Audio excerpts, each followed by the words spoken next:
right, Msafiri family. Here I am again after a long time. I'm here with Dr. Shigi Mavima, and we are here to react, on what is going on. The World Cup is here, Dr. Shigi.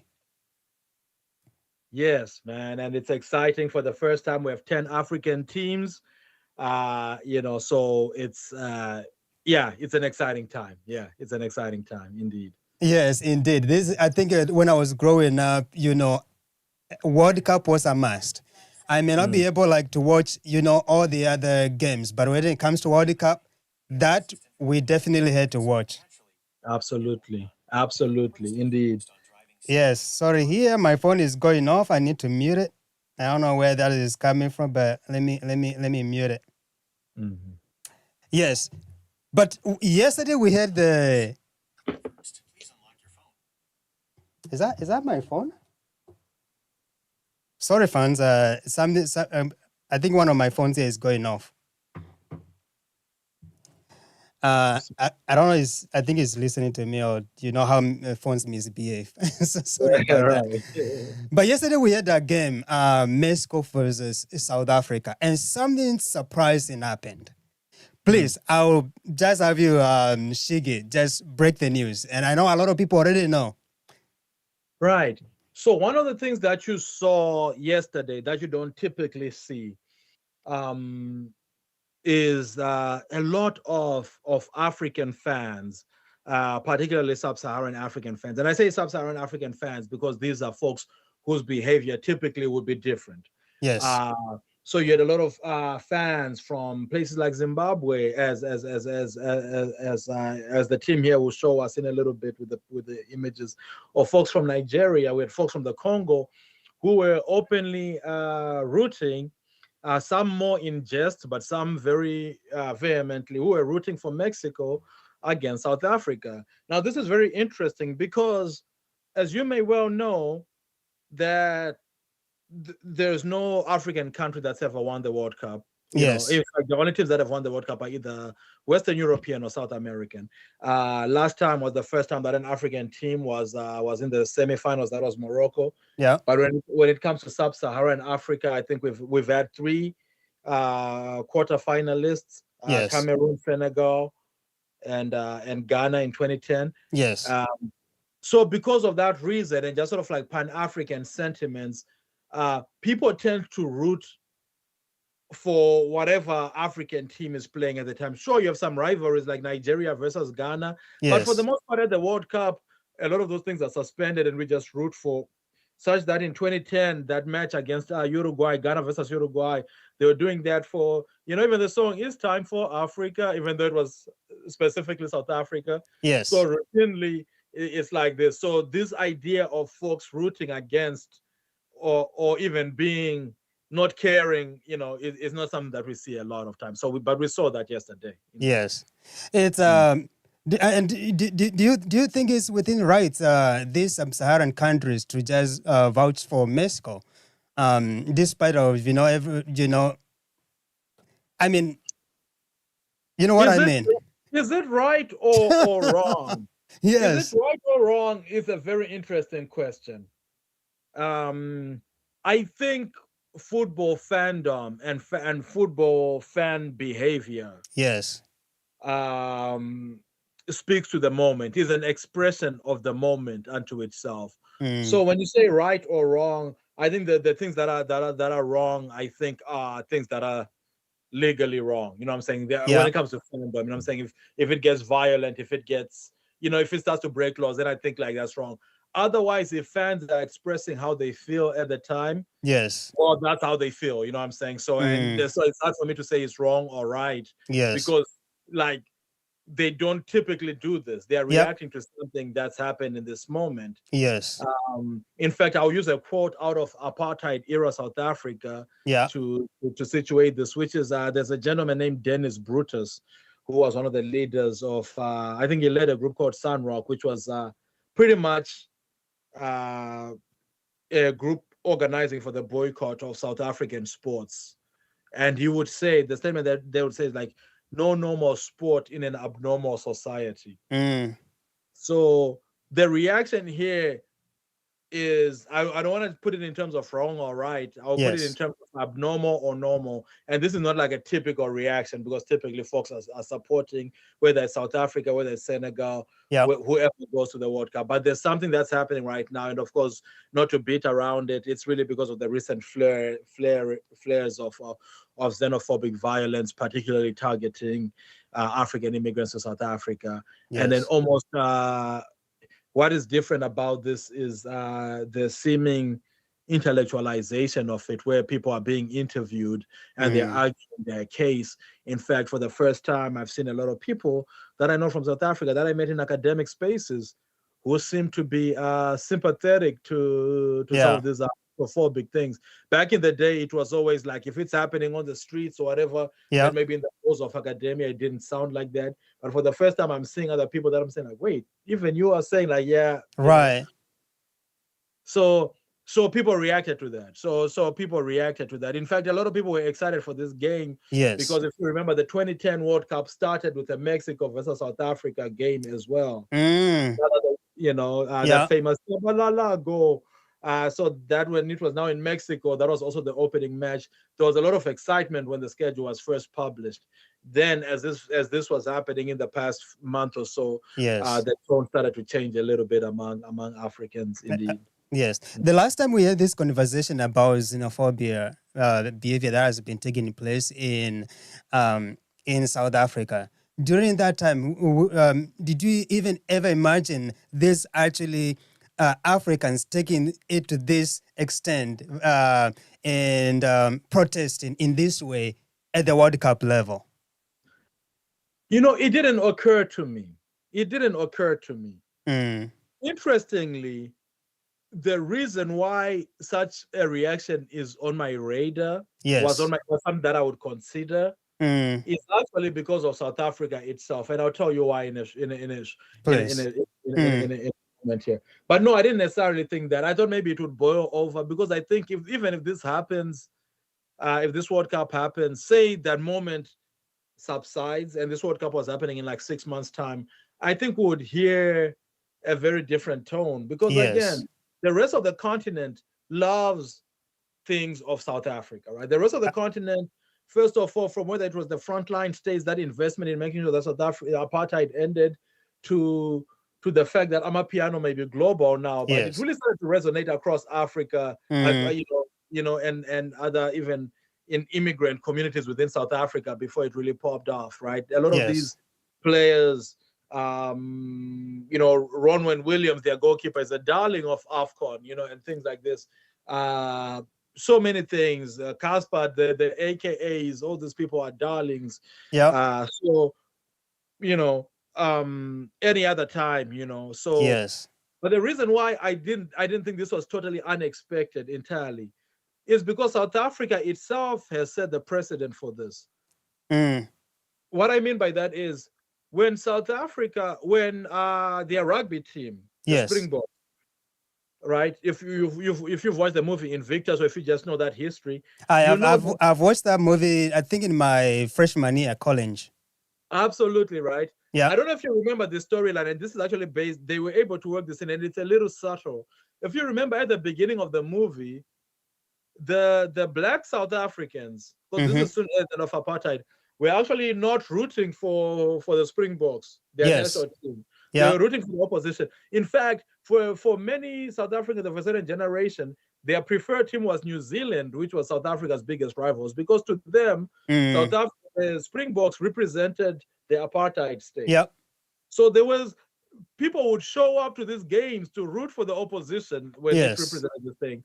So that idea of rooting for a team that almost seems counterintuitive to you Yeah. is actually not new, and the group that's done it before it's a, is South it's Africans. in South Africa themselves. Yeah. Yeah.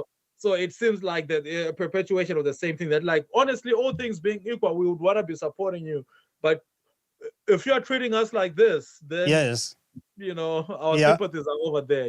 So Let's indeed. let me share my screen here so you can we can go through some of the things that we see here online, and maybe you can react to this. Sure. So let me just share my screen here real quick. Okay. Let me know once you're able to see my screen, and you can Yeah, comment for on sure. this. Indeed. So this is a travel blogger, right? Wode Maya. I know I think he's East African. Does some very good work. But he's just kind of commenting on the fact that yeah, a lot of people seem to be supporting Mexico, right? Either through their post, with some people even Yes. dressing up in Mexican jerseys and so forth. So Yes. yeah, so that Hold was on. Let me bring the here. Let me see if I don't know if our viewers can see. Let me. I think now it's visible. Okay. Now go ahead. yeah, yeah. So yeah, that's what I was talking about here. So you can tell here they've put that they've grabbed the rest of the flag in the of the continent in the Mexican flag here, as if to separate it. And again, if you watch the last interview I did with Issika here, I was talking about how every now and then, when I was in South Africa, I would hear people talk about, oh yeah, these people from Africa, and talking about the rest of the continent, right? So Right. maybe Yep. this is a visual depiction of that as well. Indeed. And then we Indeed. have this one here. Yeah, this one is Zimbabwean specific, of course. Zimbabwe being one of the nations, I would argue, probably just by proximity, Yep. then by similar. So, for example, Mozambique is also very close, but Mozambique is Portuguese speaking. Zimbabwe and South Africa have a similar colonial history, and Yes. it's also right there. So I would argue that the lion's share of the African immigrants to South Africa Mm. from Zimbabwe. Yes. So it means when there's this backlash, a lot of times Zimbabwe also bears the brunt of it. Indeed. So in this moment, Zimbabweans Wow. are saying like, if you guys are gonna treat us like that, then we are North American. We are in the proximity of Mexico. Yes. This guy is a commentator I really I really enjoy. Mm. But he was just kind of he's saying, yeah, I'm surprised that here you're saying it was almost expected that things were going to go in this way. Why are South Africans so surprised by this? But I also want to be fair. Yes. I also want to be fair that we're not painting South Africa as a monolith or South Africans as a monolith. A lot are very sympathetic to the migrant cause. A lot, South Mm. Africa would burn if all the Black South Africans were xenophobic in this way, right? Even if Yes. so there's a lot who are also who are also anti. So I want to make sure. So those are some of the folks who may legit be surprised because maybe in their echo chambers they have the migrants in their circles and so forth, and it's not a problem, and they're Right. hearing all these things and they are surprised. But indeed. So that's another one that I thought was interesting. Uh Similar vibe here. Yep. Actually, this one was interesting here because the person who posted this is an American friend of mine who studies Senegal. Yes. So just and also as a white American woman, for her to be so tuned in to some of these discourses that are happening on the continent Mm. in a way that it gets a reaction out of her too, I thought was pretty interesting indeed. But No, no, I agree. I totally agree. Mhm. And then the last one here, I think, yep. Yeah, this was just some folks who were actually in the space, draped in Mexican outfit, and you can see the hashtag here. They say no to Dudula, Dudula being the leading movement that's been sort of chasing Yes. after immigrants. So again, the politics here is a little more palpable. They're leaving nothing to interpretation here as to why they are rocking those colors. Indeed. Yes, and I think I did this morning. I did see these guys. They've been interviewed on a small clip, where Right. they were saying yes. They were like, "Why are you guys rooting for Mexico?" It's like, "No, we're rooting for Mexico all the way." Mm, So, mm, mm, it's really interesting. It's mm. Shiggy. You know this is only happening to South Africa. It's not every country because I see there you are wearing is that Senegalese jersey? Yeah, this is my new Senegal shirt just got here today. I'm excited. Yeah, indeed. Yeah, no, I think first of all, to be fair with on South, I don't know if fair to say like it's only happening with South Africa is almost a self-fulfilling prophecy Yes. in a way that to say South Africa is also the place where the migrants flock to. unlike any other. So like if this was happening in the Americas, it would happen in the US. Yes. It's one of those things where when people say, well, most people who are attacked by sharks are attacked within 6 feet of water. Mm. Well, it works out that way because that's where the people are. You know what I mean? Yeah. Like Yeah. the people are not in 20 feet of water. So it's a self-fulfilling prophecy. By that I mean like, yeah, it's happening with South Africa, but also South Africa is the one country that where people, not the only one, but a lot of people go to South Africa. So Yes. these things are likely to happen in South Africa In because that's South where Africa, yeah. mixing. Yeah, but yeah, to your point, man, the Pan African sentiment. In fact, I even have my South African hat here with There you me, go. Yeah. just to show that like this is not some permanent smoke. I have Mm. eternal love for South Africa. I have eternal love for Mzansi. It's a country that is so paramount to the Pan African project, and me as a Zimbabwean, I can't thank South Africa enough for whether it's the hosting of my family and countrymen over the past couple of decades that's kept them alive, whether Yes. it is the shared history with the British South African company, Mm. whether it's the fact that some of their foundational leaders like Albert Lutuli had originally come from Zimbabwe, to the fact that the Ndebele people of that fled Shaka ended up, Yes. these are intertwined histories, right? These Yep. are, and when we find the love is beautiful. It's just that we're dealing with this particular diplomatic, geopolitical crisis right now that has also put a lot of people's lives and livelihoods in danger. Mm. And it's hard to overlook that. It's Yes. hard No. to over a 90-minute game, indeed. No, I agree. I agree. This doesn't mean that people hate South Africa, because even even though I am happy to see people actually still, wanting, pushing South Africa to maybe to be a little bit more gentle with the fellow Africans. I still Mm. consume a lot of, South African music, especially the music of the 90s Mhm. and 80s, the Lucky Dubes, the Brenda Fassie. Brenda I believe Fassie. Yvonne Chaka Chaka is from South Africa. Yeah, Yvonne Chaka Chaka is definitely from South Africa. Indeed, Yes, yes, you yes, know, yes. all these people. I consume their music because of it. I just have this love I have for South Africa, Mm. and it's also painful when I see something like xenophobic, you know, kind of tainting the image of the South Africa that I know. And as you mentioned, it's only fair, what you mentioned, that, there is a lot of people, moving and flooding into South Africa. Mm. I'm just wondering if this was also happening to other countries, if other countries will stand out or will do things different.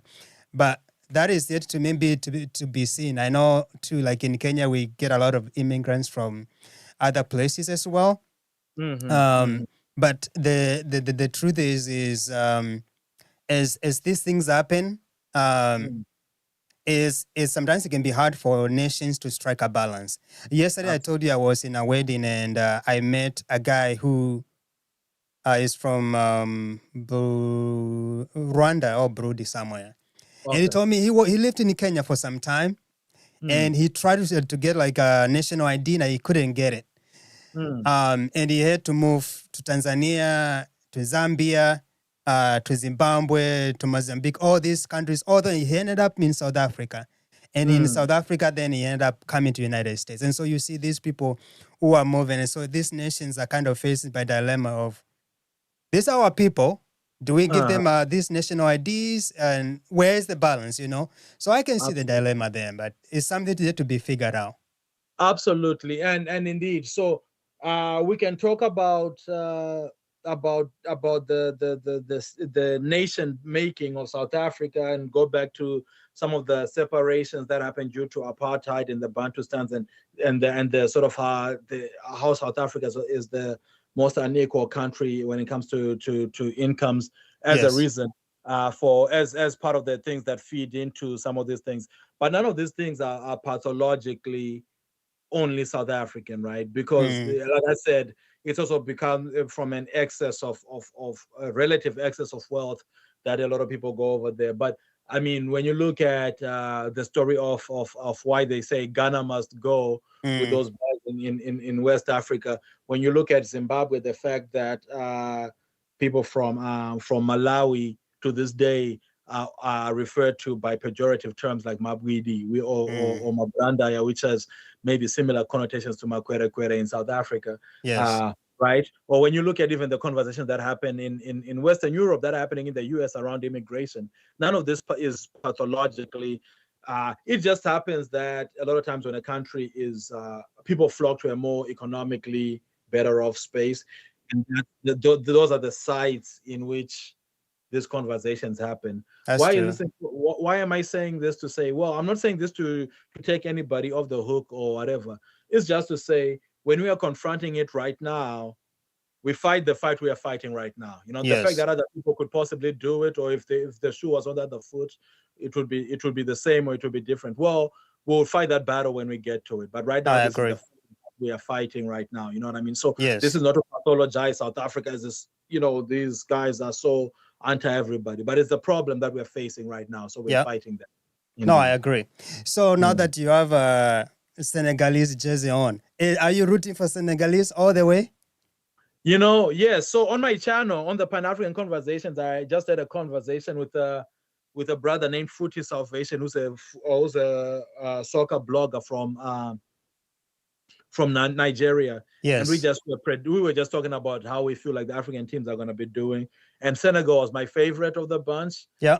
His was Cote d'Ivoire, Ivory Coast, which I also really like. But yeah, I can say I'm riding with Senegal. I'm riding with all the African teams, really. You know, we can say that. Yeah. I'm riding with all the African teams. You know, I'm excited to also see what countries like Cape Verde, you know, African country, of course. But I'm also interested in seeing what Haiti and Curacao, which are other islands, you know, within the larger Pan-African community. I'm interested in seeing that. You know, it's Curaçao's first time. Haiti has been there before, but you know, it's been like more than 50 years. Yes. The Congo. I'm excited for the Congo, man. The Congo are back for the first time since 1978. Long time, yeah. You know, and they have a good team. They do. Good team. So I'm excited for those. And Cape Verde, I believe this is their first time. Cape Verde, this is their first time. Cape Verde, man, I think they might have like 500,000 people there. Yeah. So I think when they qualified, they were the smallest country to ever qualify to the World Cup. Oh, amazing. Then Curacao qualified a little bit later. So Curacao broke their record, but they broke it within the same qualification circle. Gotcha. So Cape Verde, man, and don't sleep on Cape Verde, because Cape Verde, unlike, say, Curacao, and I'm not saying that to say like they're better than Curacao. I don't actually know how Curacao plays. But Cape Verde, even though this is their first time, they've actually done very well for a country of their size in the African Cup of Nations in the past 10 to 15 years. Yeah. They've had a couple of semi-final finishes, a quarter-final finish, and now they're through to the World Cup. So they've been building a nice little project. You know what I mean? So that's awesome, yes. They might do something cool, indeed. Yeah, indeed. That's good. Indeed. So for me, the same. I have not picked any team yet. But what I normally do is I root for all African teams. And then previously, as some of them get knocked out, you know, my list kind of narrows down. So I'm following the same system. I'm rooting for all African teams. And now that you have mentioned, you know, the Caribbeans, now that Howard started into my list as well. I'm hoping that with the, you know, assistant video referees, that, you know, the game will be more fair. That's what I'm hoping, that some of the things that have been disadvantageous to African, maybe, I don't know, out of bias and or whatever, that some of those things will, even if they'll still be there, that will be a minimal, and that will give African teams a more opportunity to, you know, to advance. Absolutely. Then there's also this one other thing. This will be the last thing that I mention on or at least from my side, which is to say, one of the other things that I'm excited for as well with African teams is, for a while now, African teams or African talent has edified Western teams, right? And that's not going to stop anytime soon. If you look at France, for example, it's bursting from the seams with like Congolese players and Guinean players and Ivorian and Senegalese, you know, the Mbappes and the Olisses and you know, France especially. But you know, you look at teams like Belgium with the likes of Lukaku and Fofana. You look at Spain with Lamine Yamal. You know what I mean? You look at Yes. this country for a long time, but for a long time it's been mainly one way. Yeah. I'm intrigued now, the likes of Zidane and Eusebio. Now we're Yeah. starting to see as well kids who came up in those countries now coming back. So you look at a team like Morocco, a Yes. lot of those folks are actually born in Spain or In France, Spain. and they're going back now. Zidane, who's one of the greatest players of all time, definitely a top five greatest French player of all time. Yes. His son is the Algerian goalkeeper. You know what I'm saying? Nice. Yes. Good. Desiree Doué, who's one of the brightest stars, plays for PSG in France. Yeah. His brother plays for Ivory Coast, and his brother actually scored against France in like a week ago, and they played in that game. So just to see Nice. Yeah. that core group of people who are now Cape Verde, the whole team is built up around people like that. You know what I mean? Yes. Yes. People who are children of migrants and so forth. So it's beautiful to see that, indeed. It's beautiful to see that. So I just want to thank you again for just jumping in.